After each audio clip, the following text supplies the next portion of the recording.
हाँ होमवर्क आगे चेक कर दे रहे, पहले पढ़ा दे रहे हैं उसके बाद।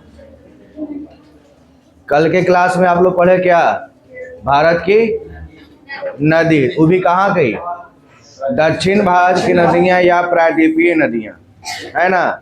प्रायद्वीपीय नदी का आपका दो पार्ट था, एक अरब सागर में गिरने वाली नदियाँ, दूसरा बंगाल की खाड़ी में। खाड़ी क्या होता है, हाँ, कि जल वैसा जलखंड जिसका तीन ओर भूमि हो वो कहलाएगा खाड़ी। यहाँ पर मेंशन भी किया हुआ है कि समुद्र का वह भाग जो स्थल में काफी दूर तक प्रवेश कर जाती है और तीन ओर से स्थल से घिर जाती है, क्या कहलाएगी, खाड़ी कहलाएगी। तो कल के क्लास में हम लोग पढ़े थे बंगाल की खाड़ी में गिरने वाली नदियों के बारे में, पूरा पढ़ लिए थे, है ना। आज का टॉपिक चलेगा अरब सागर में गिरने वाली नदियाँ, ठीक है, अरब सागर में गिरने वाली नदियाँ। चलिए, अरब सागर में गिरने वाली नदियाँ, अरब सागर में गिरने वाली नदियाँ में इंपॉर्टेंट जो नदियाँ हैं ना, जैसे देखिएगा नर्मदा नदी, ताप्ती नदी, लूनी नदी, सब इंपॉर्टेंट है अरब सागर वाला, ठीक है। अंतिम का 3-4 जो है जैसे पेरियार, भरतपुजा, गंगा वैली, शरावती, ये सब भी इम्पोर्टेंट ही है। उसका जो इम्पोर्टेंट पॉइंट रहेगा वो हम लोग नोट करेंगे, ठीक है। चलिए समझते हैं आज का टॉपिक, अरब सागर में गिरने वाली नदियाँ। ध्यान देना, यहाँ पर सबसे पहला नदी आता है लूनी, ठीक है। लूनी का क्या कहानी है कि लूनी नदी का जो उद्गम स्थल है अरावली पर्वत श्रृंखला है। अरावली पहाड़ी में भी एक नाम आता है नाग पर्वत। कौन सा पर्वत, नाग पर्वत। अरावली पहाड़ क्या, हाँ पाकिस्तान से होते हुए, लेकिन वो पाकिस्तान में मेनली गुजरता है ना, भारत में उसका हिस्सा बहुत कम है सिंधु का, पाकिस्तान में तो पाकिस्तान की नदियों में कहलाएगा बड़ी नदी में। लूनी नदी का उद्गम स्थल अरावली, अरावली पर्वत में कौन, अरावली पहाड़ी में कौन सा पर्वत, नाग पर्वत। ये है कहाँ, अजमेर राजस्थान, वहाँ से निकलती है लूनी नदी और राजस्थान से निकल के आती है गुजरात में, और गुजरात का जो एक हिस्सा है कच्छ का रण, है ना, गुजरात का जो कच्छ का रण है वो जंगली गधा के लिए प्रसिद्ध है। जंगली गधा वहाँ पर बहुत ज़्यादा होता है, गुजरात के कच्छ के रण। और ये एकमात्र वैसी नदी है जो किसी दूसरी नदी में नहीं मिलती है। ध्यान देना है कि लूनी नदी भारत की एकमात्र वैसी नदी है जो किसी दूसरी नदियों में नहीं मिलती है। ये अरावली पर्वत से निकलती है, अरावली पहाड़ी मतलब नाग पर्वत से, और राजस्थान से होते हुए आती है गुजरात में, और गुजरात के कच्छ के रण में आकर विलुप्त हो जाती है। वहीं पर वो मतलब मिल जाएगी। कच्छ के रण में वो दलदली हिस्सा है, ठीक है, उसी दलदली हिस्सा में आकर क्या होती है, वो विलुप्त हो जाती है। देखिए लिखा हुआ होगा कि ये कच्छ के रण, यहाँ पर कोई नदी का नाम दिया है नहीं, कच्छ के रण दे दिया है। ये राजस्थान से निकलती है गुजरात होते हुए, और गुजरात एक में हिस्सा है कच्छ का रण, वहाँ जा क्या हो जाती है, ये विलुप्त हो जाती है। हाँ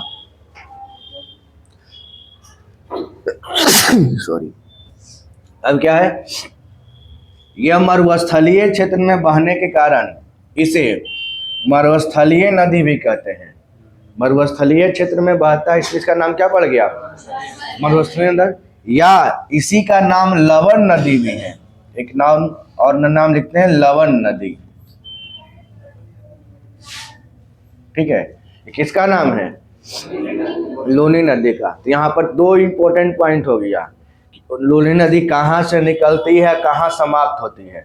तो निकलती है अरावली नाग पर्वत और समाप्त होती है कहाँ, गुजरात के कच्छ के रण में।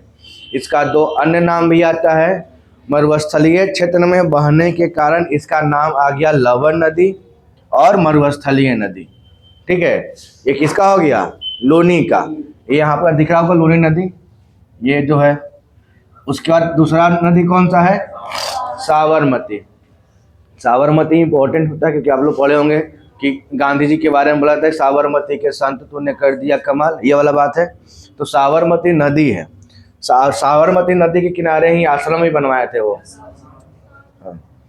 तो तो देखिए इसका उद्गम क्या है, यह उदयपुर जिले में अरावली पर्वत से निकलती है। ये भी अरावली से निकलती है। कौन सी नदी? साबरमती ही। और इसका राजस्थान से होते हुए आती है गुजरात, और गुजरात के बाद ये खंबात की खाड़ी, ये जो पोर्शन है इसको खाड़ी बोलते हैं, तो इसको बोला गया खंबात की खाड़ी। और उधर में इधर था आपका कौन सी खाड़ी? बंगाली खाड़ी, क्योंकि ये भी खाड़ी ही है। खाड़ी का रूप क्या होता है कि जिसका तीन ओर से स्थल हो और एक ओर से पानी हो, है ना। तो इसमें दिख रहा होगा कि इसके तीन ओर से आपको स्थल दिख रहा है और एक क्षेत्र से आपका समुद्री हिस्सा है, तो क्या कहलाएगा? आपका खाड़ी कहलाएगा। तो इसका नाम कौन सी खाड़ी है? खंबात की खाड़ी। तो साबरमती आश्रम जो है अरावली से निकलती है और गुजरात होते हुए खंबात की खाड़ी में गिर जाती है। ठीक है। और यहाँ पे इंपॉर्टेंट पॉइंट क्या है, देखिए अहमदाबाद और गांधीनगर दो शहर जो है इंपॉर्टेंट शहर गुजरात का। एक तो राजधानी हो गया गुजरात की राजधानी गांधीनगर, और एक शहर है अहमदाबाद। ये दोनों जो शहर है वो साबरमती नदी के तट पर स्थित है। तो साबरमती से आपका 3 पॉइंट, कहाँ से निकलती है, कहाँ गिरती है, वो हो गया। उसके अलावा आपका कि साबरमती के किनारे दो शहर स्थित है, एक गांधीनगर और दूसरा अहमदाबाद। निकलती कहाँ से है? अरावली से, है ना। अरावली कहाँ? राजस्थान। राजस्थान से निकली और गुजरात होते हुए कहाँ विलुप्त हो गई? खंबात की खाड़ी में। खंबात की खाड़ी में। तो दोनों पढ़ ली ना, लूनी और साबरमती। अब एक इम्पोर्टेंट आती है माही नदी। माही के बारे में विशेषता क्या है कि वो कर्क रेखा को 2 बार काटती, पढ़े होंगे आप लोग, है ना, कि माही नदी कर्क रेखा को 2 बार काटेगी। तो 2 बार काटने के पीछे भी रीजन है कि उसका शेप दिख रहा है ना, यू आकार का है, मतलब कि एक बार इसे जाते क्रम में काटेगी फिर उधर से आते क्रम में काटेगी। दिख रहा है ना, आगे देखिए मिलेगा आपको। आइए माही नदी। तो माही नदी का उद्गम स्थल है विंध्याचल पर्वत श्रृंखला। जो विंध्याचल पर्वत श्रृंखला है जो भारत को पूरे 2 हिस्सों में बांटती है, उत्तर और दक्षिण में, ये देखिए विंध्याचल पर्वत श्रृंखला। ठीक है, इधर हो गया उत्तरी सीधा, इधर हो गया दक्षिणी भाग, उत्तरी भाग। ठीक है, 2 भागों में बांटती है। और सवाल पूछे कौन सी पर्वत श्रृंखला भारत को 2 भागों में बांटेगी, तो उसका नाम क्या आ जाएगा? विंध्याचल पर्वत श्रृंखला। तो विंध्याचल पर्वत श्रेणी से निकलती है माही, जो कि मध्य प्रदेश में है, और यह मध्य प्रदेश से होते हुए आती है राजस्थान, राजस्थान से आती है गुजरात, और गुजरात में कहाँ मिल जाएगी? खंबात की खाड़ी में। ठीक है। अब विशेषता क्या है कि माही नदी कर्क रेखा को 2 बार काटती है। देखिए आप लोग पढ़े होंगे कितना डिग्री कर्क रेखा है?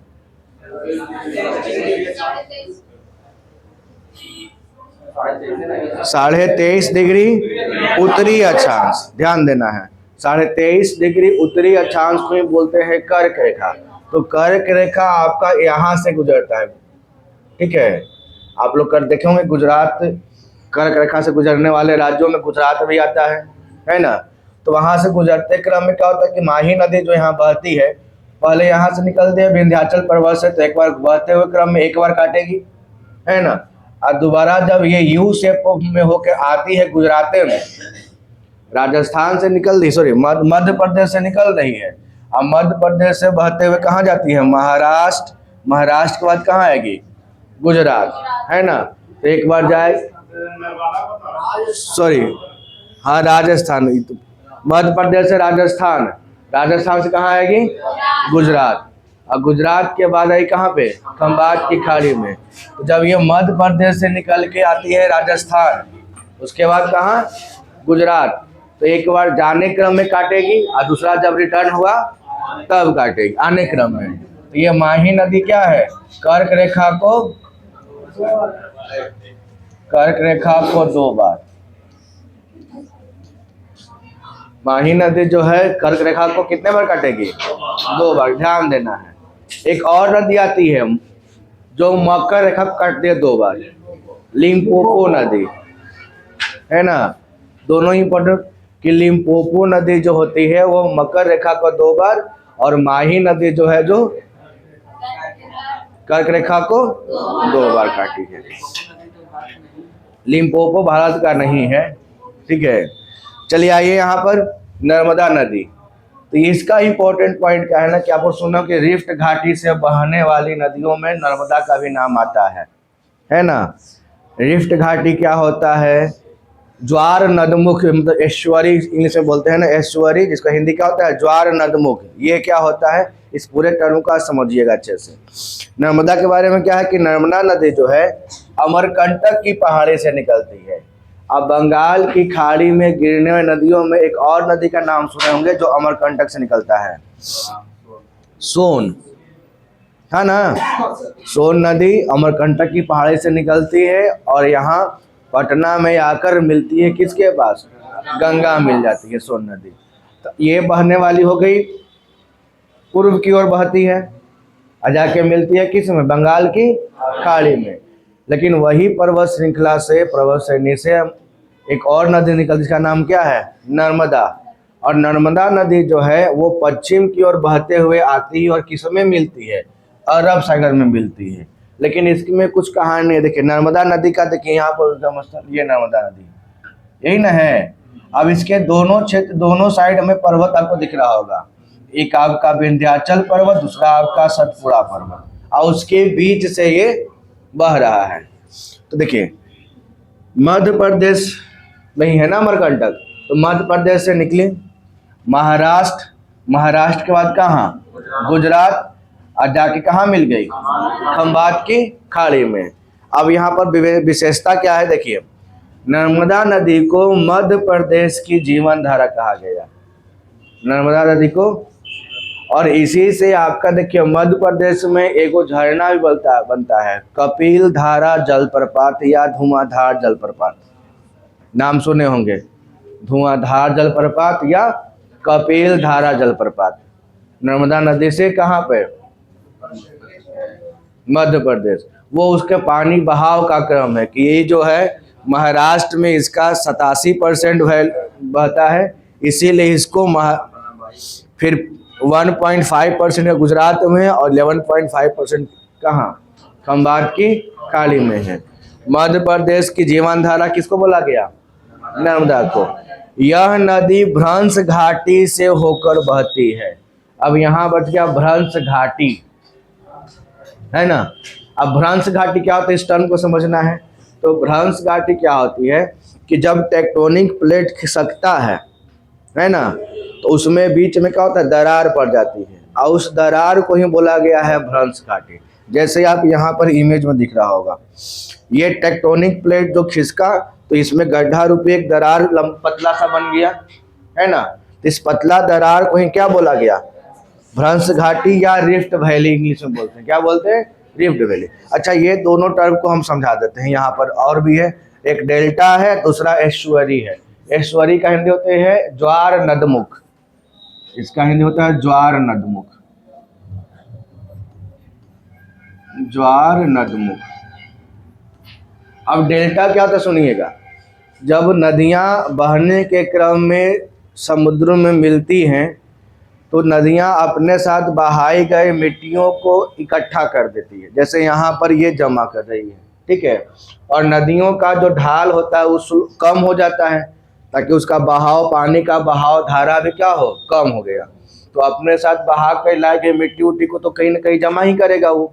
तो जमा करते करते करते करते एक स्थलीय खंड का निर्माण कर, दलदलीय, उसी को क्या बोलते हैं? डेल्टा, है ना।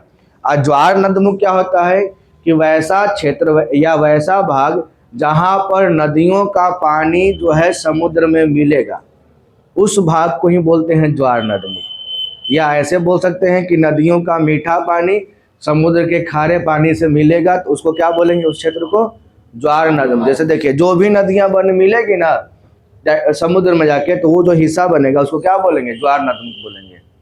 क्या बोलेंगे? ज्वार नदमुख। अब भ्रंश घाटी क्या हो गया कि जब टेक्टोनिक प्लेट खसकती है तो पतली सी दरारें पड़ जाती है ना, और पतली दरार को ही क्या बोलेंगे?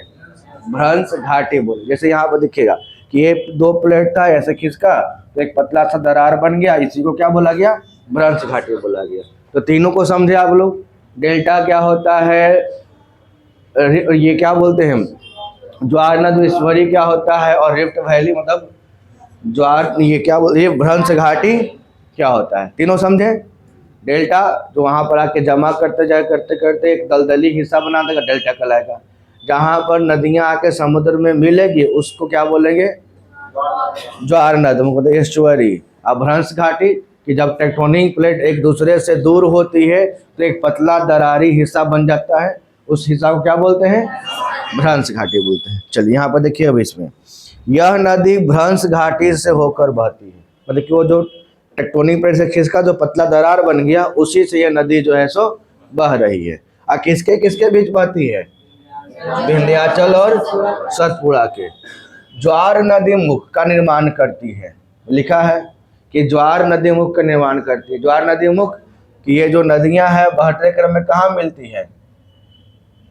समुद्र में, है ना, तो उसको क्या बोला जाएगा? ज्वार नदी मुख। ठीक है। विंध्य और सतपुड़ा पर्वत श्रेणियों के मध्यवर्ती, बताया कि विंध्याचल पर्वत श्रेणी और सतपुड़ा के बीच बहने वाली कौन सी नदी है? नर्मदा नदी।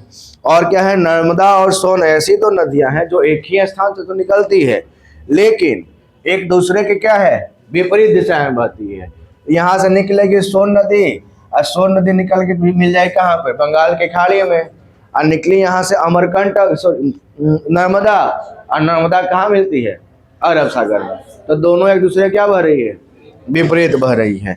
और यह मध्य प्रदेश का जबलपुर जो शहर है वो नर्मदा नदी किनारे स्थित है। जबलपुर, तो मध्य प्रदेश का जीवन धारा नर्मदा, जबलपुर शहर नर्मदा, भ्रंश घाटी से बहने नदियां नदी नर्मदा, है ना। नर्मदा विंध्याचल पर्वत श्रृंखला और सतपुड़ा पर्वत के बीच बहती है। ठीक है। निकलती है आपका मध्य प्रदेश का कौन सी पहाड़ी? अमरकंटक की पहाड़ी। अब मध्य प्रदेश से होते हुए आती है महाराष्ट्र, महाराष्ट्र से गुजरात, और गुजरात के बाद कहाँ पे? खंबात की खाड़ी में। ये आपका एश्वरी मतलब कि ज्वार नदमुख का निर्माण करती है कौन सी नदी? नर्मदा नदी। इतना तो बात क्लियर हो गया, है ना।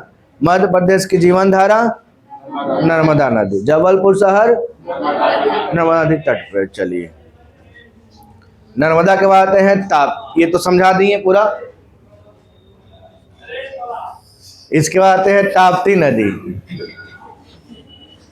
आपको सब खोजता है बाहर इस समय। हाँ, अरे ठीक है ना, जाइए ना, एक आध के दीजिए, खाए पिए भर अपने ही मियाज हरियर हो जाएगा। एक वो देखे थे ना कल कैसे बोल के गया था। हाँ हाँ, मतलब बदनाम करना चाह रही है लड़की लोग के। बताइए, इतना सब घुटना में दिमाग लेके पैदा होती है। आइए ताप्ती नदी। ताप्ती नदी का उद्गम स्थल, अब समय देख लिए ना, कल से वो जब बैठिए यही टाइम पे वो समझ जाएगा उन लोग को भी क्या। तो बोलिए, तो बुला दे हम सुमित के। वो तो चाहता है कि सर हमको बुलाएं मौका। आइए ताप्ती नदी के बारे में समझते हैं। इसका उद्गम स्थल तो ये मध्य प्रदेश के बैतूल जिले से, है ना। ताप्ती नदी, ताप्ती नदी जो है मध्य प्रदेश के बैतूल जिले से निकलती है और महाराष्ट्र गुजरात से होते हुए खंबात की खाड़ी में मिल जाती है ना। मध्य प्रदेश से कौन सा जिला? बैतूल जिला। तो मध्य प्रदेश के बैतूल से निकला, फिर आया मध्य महाराष्ट्र, महाराष्ट्र के बाद और उसके बाद खंबात कर। देखिए इसकी विशेषता क्या है कि यह भी भ्रंश घाटी से होकर बहती है। कौन सी घाटी? भ्रंश घाटी। और ज्वार नदी मुख का निर्माण ये भी करती है। कौन सी नदी? ताप्ती नदी। और इम्पोर्टेंट पॉइंट कि जो सूरत जो है, गुजरात का जो सूरत शहर है वो ताप्ती नदी के तट पर है। आप लोग याद किए होंगे बचपन में कि सूरत किसके किनारे स्थित है? ताप्ती। आगरा, दिल्ली यमुना, पटना गंगा, ये सब तो बचपन में पढ़े किए होंगे आप लोग, है ना। बचपन का पढ़ाई याद रहता है ना, क्योंकि बचपन में एकदम कितना ना कुटाता है लेकिन ना कि पूरा याद रहता है। अभी तक ABCD कोई भूला है? ककहारा आई नहीं कि उसको लिखे के चक्कर में सर इतना मार मारे हैं, इतना मार मारे हैं एकदम हैं। कितना पिटाए होंगे उसके सीखे में हैं? मार के कान मुंह सब लाल कर लेते थे। आइए मांडवी, मांडवी समझते हैं? बहुत दिन के बाद तो सारा बात आज है ये। मांडवी नदी का देखिए उद्गम स्थल क्या है, तो कर्नाटक के भीमगढ़ स्थान। ये मांडवी कहाँ से? कर्नाटक। मांडवी कहाँ? कर्नाटक। कर्नाटक कौन सा स्थान? भीमगढ़ स्थान से निकलती है। इसका बहाव क्षेत्र कर्नाटक से निकला आया गोवा में, और गोवा में आकर मिल गया किस में? अरब सागर में। और गोवा की राजधानी जो है पणजी, किस नदी किनारे? मांडवी। भी याद किए होंगे कि पणजी जो है गोवा की राजधानी है, और वो मांडवी नदी के तट पर स्थित है। कर्नाटक के भीमगढ़ स्थान से निकलती है और गोवा में प्रवेश करती है, और गोवा के बाद कहाँ? अरब सागर में। दूसरा आता है जुआरी नदी। ये गोवा से ही निकलती है या मिल जाती है किस में? अरब सागर में। छोटी नदी है, देखिए इसका लकीर भी छोटा है कि गोवा से निकला और तुरंत मिल गया किस में? अरब सागर में, जुआरी नदी। अब बाकी की जो नदियां हैं, शरावती, गंगा वैली, पेरियार और भरतपुजा, ये सब उतना ज़्यादा इम्पोर्टेंट भी नहीं है, अब बहुत कम कम देखने को मिलता भी है। जैसे देखिए यहाँ पर अगर शरावती नदी की बात करें और उसके बाद कौन सा? गंगा वैली। शरावती और गंगा वैली तो ये कर्नाटक से ही निकलती है और अरब सागर में मिल जाती है। उसका पेरियार नदी कहाँ से? केरल। कहाँ मिल गई? अरब, मुहाना, अरब सागर। भरतपुजा नदी तमिलनाडु से निकलती है और केरल से बहते हुए कहाँ मिलती है? अगर अरब सागर में। तो ये हो गया आपका दक्षिण में बहने वाली सारी नदियाँ। कल के क्लास में पढ़ा दिए थे बंगाल की खाड़ी में मिलने वाली, और आज क्या पढ़ लिए? अरब सागर मिलने वाली। तो थोड़ा आते हैं पर्सनल अटैक मारते हैं, ठीक है? आपका सवाल रहिएगा, गोवा की राजधानी पणजी जो है किस नदी के किनारे स्थित है? वाह वाह, ध्यान दे रही है। दोस्त से दूर होने के बाद ध्यान आता है ना पढ़ाई पे। चले इधर से लास्ट बेंच, आप हमारे हीरा मोती अविनाश कुमार पीछे बैठल हैं। आप पीडीएफ नहीं खोलना है फोन में, नहीं तो गेम खिला देंगे। पता है ना हम कौन सा गेम खिलाते हैं? हैं? नहीं बता दीजिए कौन सा गेम खिलाते हैं? अंडी बंडी संटिक गेम का नाम बता दीजिए उनको बाद में, ठीक है? और गेम सिर्फ स्पेशल बच्चों लड़कों के लिए होता है ना? ना वही वो हमारा स्पेशल गेम है, संटी जानते हैं। बता दीजिए लड़का ने कौन सा गेम खिलाएंगे हम। आप बताइएगा, नर्मदा नदी कहाँ से निकलती है बाबू?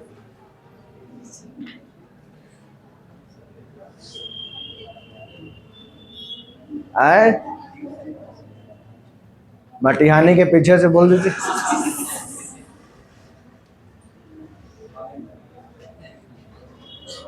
इसीलिए बोलते हैं कि ध्यान दीजिए। चलिए चांद,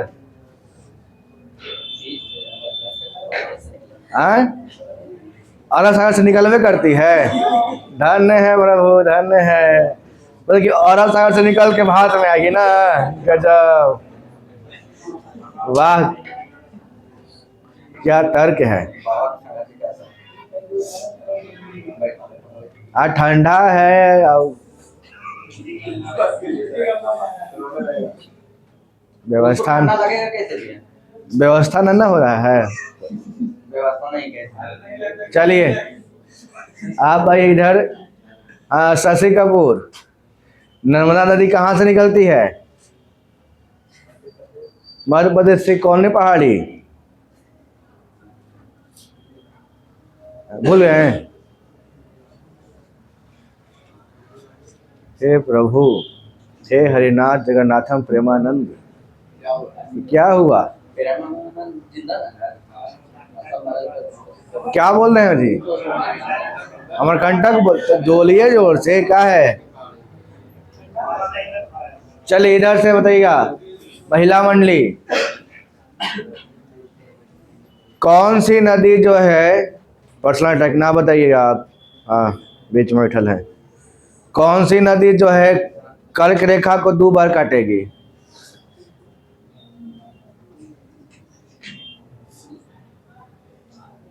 तू तो गया। खिड़की खोलिए, फेंकना है।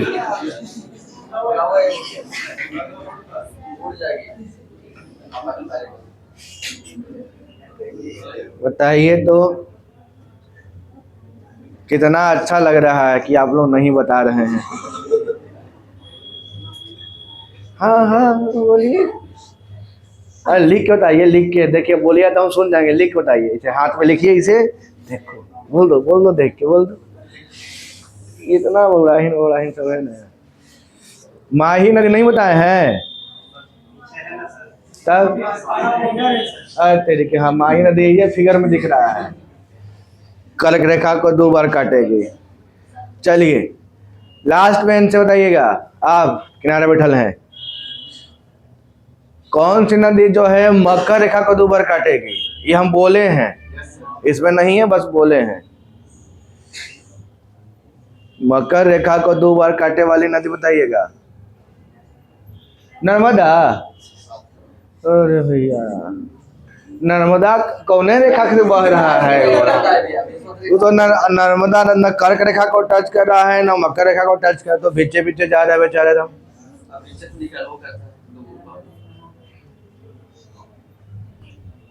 काश हमारी बातों को ध्यान से सुनते, समझते, तो याद हो जाता क्या? चलिए आप ही के बेंच में बताएंगे, वो तीसरा आपसे पहला दूसरा उकच्ची है, माथा झुकेले हैं, बोलिए आप। अच्छा आप लोग क्या सोचते कि मुड़िया नीचे के तो सर नहीं देखेंगे?